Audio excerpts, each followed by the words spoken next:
एक भूत होता, त्याचे ना मोठे मोठे शिंग होते आणि तो निघा एवढा मोठा होता आणि निघा त्याचे दात मोठाले मोठाले होते आणि त्याची कसं अशी काट्यासारखी पुरं तोंड वाघासारखी आणि लगेच निघा तो भूत मरून गेला. भूताची आत्मा निघली, ती आत्मा मरली, आत्माची आत्मा निघली, लगेच ते आत्मा बी मरली आणि त्या भूताची आत्माची आत्मा निघली. लगेच निघा डबल त्या भूताची आत्मा निघली, ते बी मरून गेली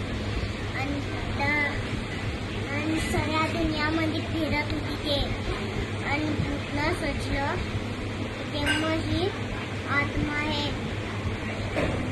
मग निघा त्या भूतामध्ये चालली गेली ती आत्मा सगळ्या आत्मा आणि लगेच ते आत्मा खतम होऊन गेली आणि लगेच तो भूत जिंदा झाला आणि दौराजामध्ये चालला गेला उडून आणि ते पुराणं झाड होतं आणि त्या झाडामध्ये कैद होऊन गेला.